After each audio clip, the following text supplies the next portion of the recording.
Now, I just was in Italy, and I had a warm IPA there, and that about freaking floored me. Like, first off, I was like, "Can I have a taste?" Like, "Oh yeah, sure." They did it, and because it was room temperature, it was like all I saw was like a little bit of beer. The whole thing was head.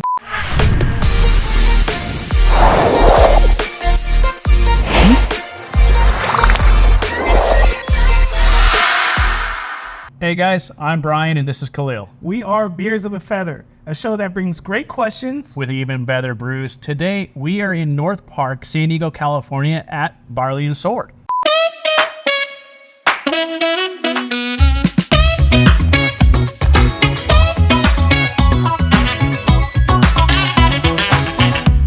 One of the new breweries here in the Igniter program. Yeah, Igniter program, which we love because, you know, Igniter has such a great just startup for amazing beers. It's a great program. I absolutely love it. So today we have joined with us Mike Howell. He is the owner and brewer here at Barley and Sword. Thanks for having us. Thanks for coming. Thanks for coming. Appreciate it. I really appreciate you having us this early, getting you up early and closing the spot for us as always. You almost had to take the day off, he says. Well, it would have been worth it. We'll contribute to delinquency. I'm excited, but we want to get into this because of the we don't want it to warm up, right? Sure. So we'll jump into this, and I'm going to ask you some questions about a little bit more about you because I'm super excited about. This. It has such a cool theme, and I really want to make sure we get into that. Yeah, love the theme here. That's a good story, and that's going to warm up if we do that first. Yeah. So with some of these beers, a little bit of warmth is all right, but I appreciate that. So yeah, let's cheers. Cheers. So we got the Hefeweizen, right? So this is a Hefeweizen. Hefeweizen. It's a German word. It is German. Unofficially, unofficially considered one of that is a really good hef. The Hefeweizen always reminds me of like a Trapel for some reason. You got a little bit of that phenolic note. A lot of those kind of fruity esters that pop out that you get in some of the Belgian styles, and so there is kind of a segue. Yeah, okay. where the two styles could kind of cross over between. I taste it. That's a clean beer, man. Yeah, I absolutely love it. And you've got some compliments on this one, right? From actual European people, right? Yes, we have. One of my best customers is actually from Germany. She's been living in here in the States since the 70s, and she says this is the best hef that she's had in the United States. I've had some folks that have been visiting from Germany that have said that this is the best hef they've had in the United States. So I'm really hoping this does roll at GABF. Right? I feel like there's a gauntlet there that you be thrown down, and I feel like this is a place to find a gauntlet to throw down. Oh yeah, for right. Sure. It's like this like chainmail, like gauntlet. But I agree. I can get some. I got some. See, like I said, shouldn't grab that as a prop. I didn't think I was going to say it, but you should. That is a great beer. Absolutely. Yeah. I think that she's right on with her assessment on that hef. For sure. I used to be really into hefs, and then I kind of like my palate kind of got more diverse.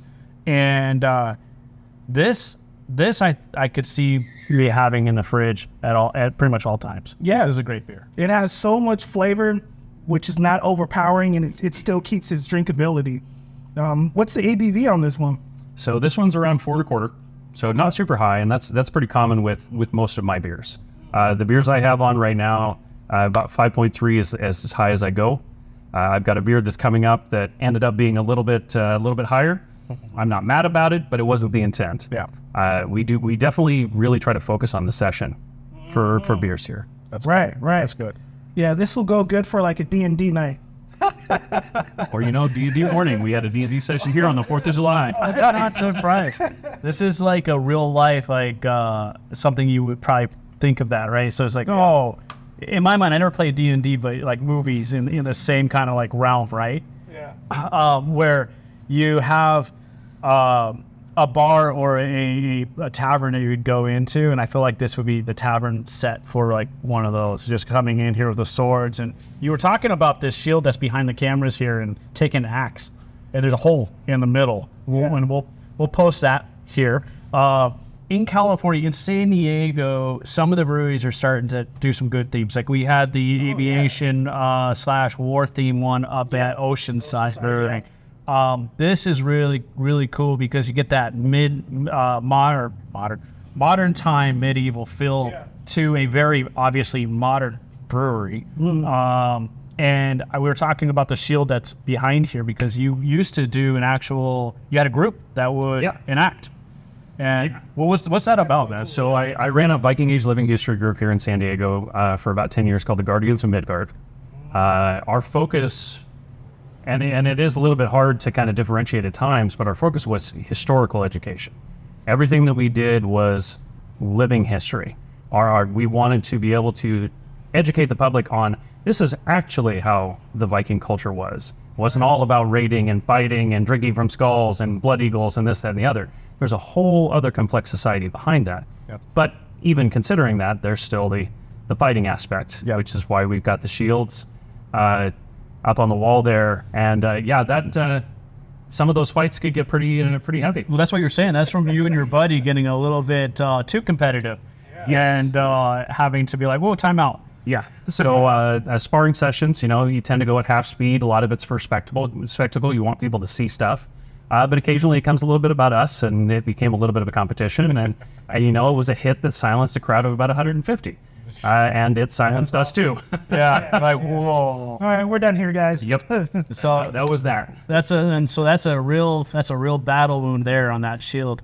I mean, you can see like in the shield itself has taken plenty of damage, but to have a hole in the metal part of it is that's like, well, I'm so glad I had the shield just right there. That's a solid beer, man. We're gonna move on to the next beer. We're just gonna go ahead and pour what I'm guessing. Probe the top.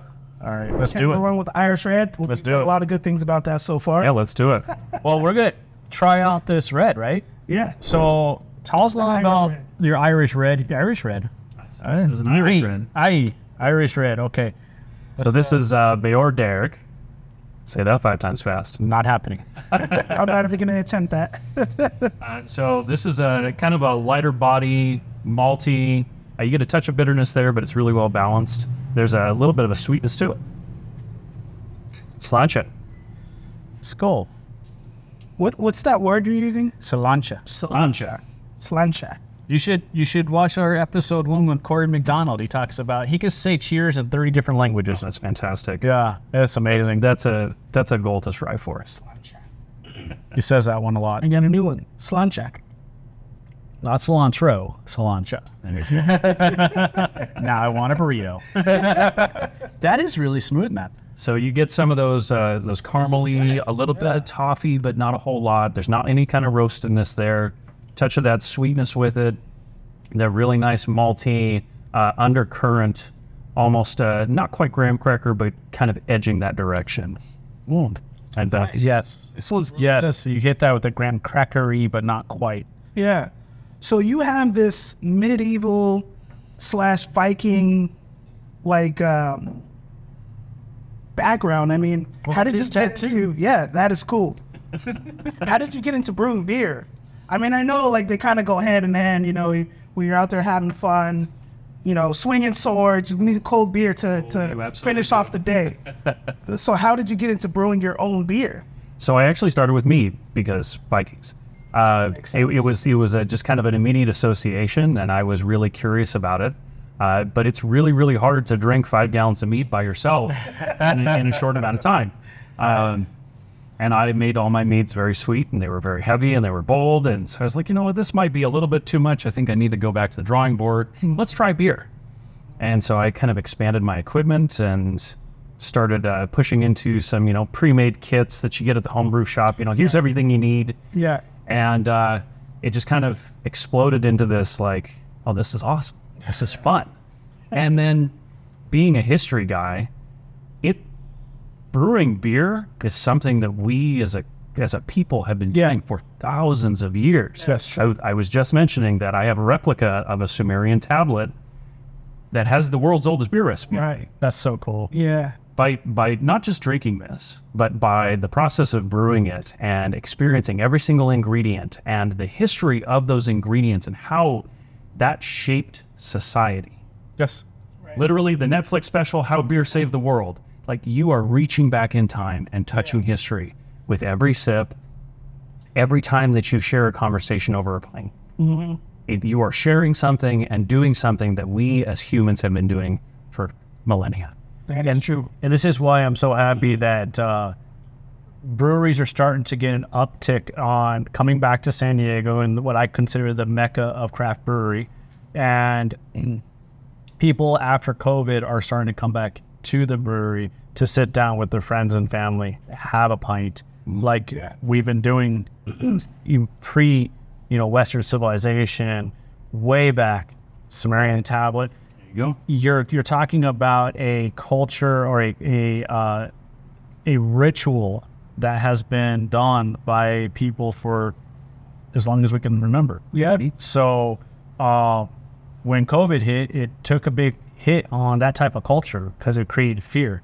And, good or bad, it took a big hit and hurt a lot of companies. And one of the big things is breweries and tap rooms that require people to come in. Yeah. And so to see people coming out for trivias and game nights and, fantasy football leagues, I saw that the big drafts were all happening just recently.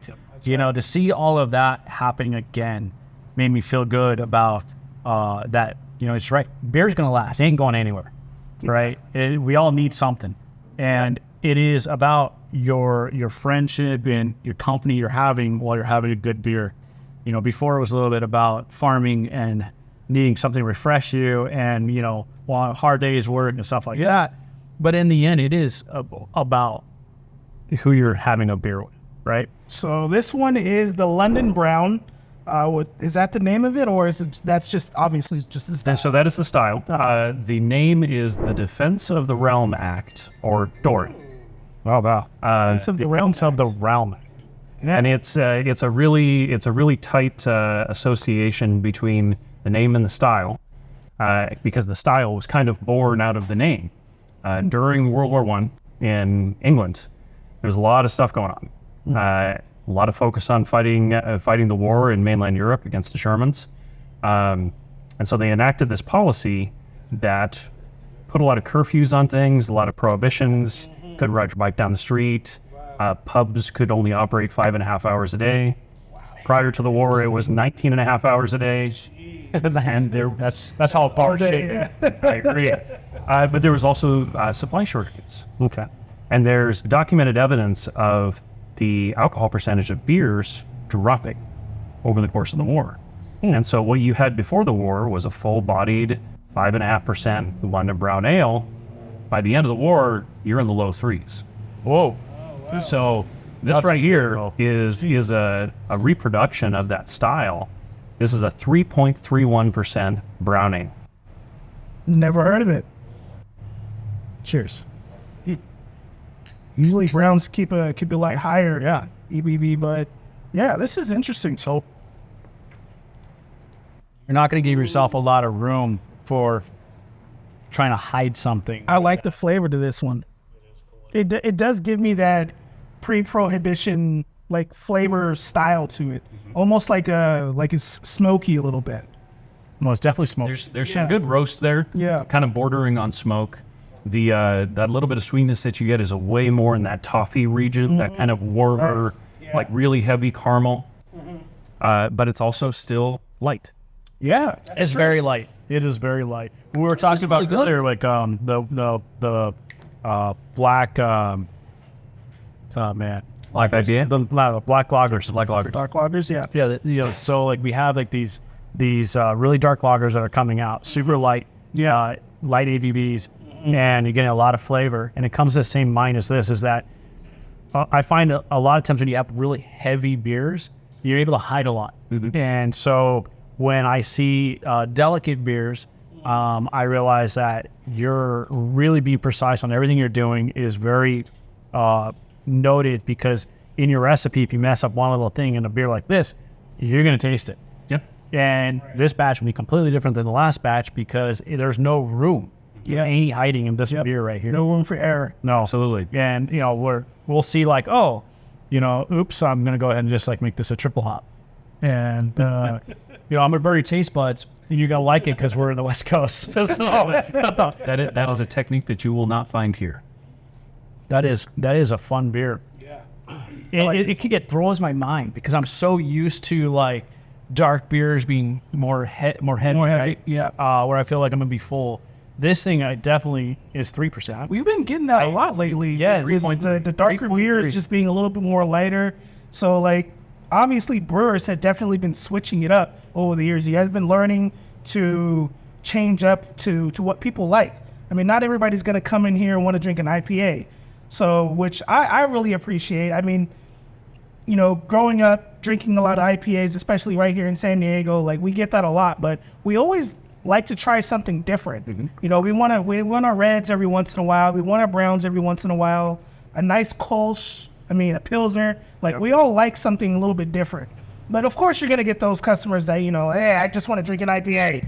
What's the Well, you get those. Like what's the hoppiest beer you have? We've done guest pours before at different places, and like people are like, oh, "What's your IPA?" I'm like, "All right." I'm like, everybody's gonna have one, I guess. But, Yeah, everybody's gonna have one. I mean, you're in San Diego, and we get a lot of tourists that were the same way.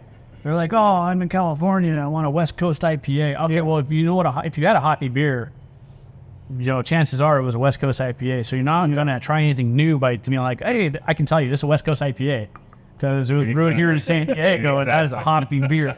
Yeah. But you know, people that's California for you, right? People remember the West Coast boom for the IPA flavor, and what I'm really liking is that yes, we own it. That's our thing.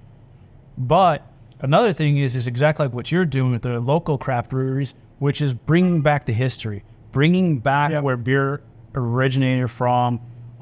Really big one is a shout out to Epic, right? Yeah. Same idea, pre-prohibition, in the 18th century, beer recipes, family recipes being brought in, right? So I really like that. And the fact that you're a history buff makes a lot of sense why we're having a beer here that is very, you know, historic and amazing at the same time. Okay, guys, so right now we're going to be trying the Edwin Fox. Edwin Fox. This This is IPA. their IPA. I love the color. Just off the bat, just you just like you actually when he was pouring, he was like, that's an IPA. I love The this color to it is very nice. I love that. Golden. Well, cheers. So, Slancha? Sunshine. so what should we cilantro? What should we be getting from this IPA? So you are going to get a little bit of that earthy, very UK hoppy, citrusy bitterness. It's not anything approaching what you would encounter in a West Coast IPA. I agree.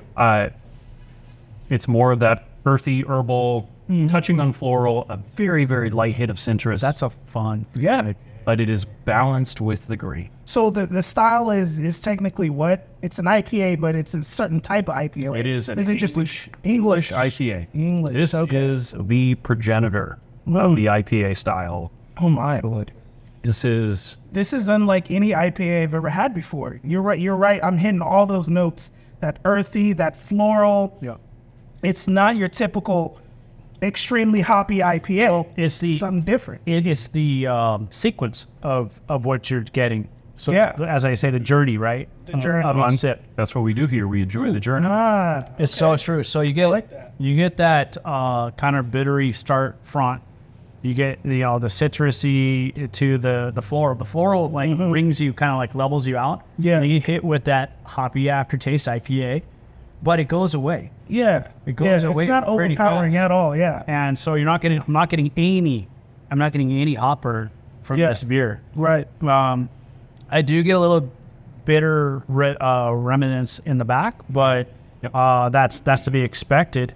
I mean, it's like everything you would want in an IPA, you're going to get with this beer. Absolutely. And so if somebody came in here and was like, hey, I want a West Coast IPA, you know, you be safe with this. This is a solid IPA beer. Yeah. Hey, you know what? You should try this English IPA. Yeah. You're going to like it. Now, I just was in Italy, and I had a warm IPA there, and that about freaking floored me. Like, first off, I was like, can I have a taste? They're like, oh, yeah, sure.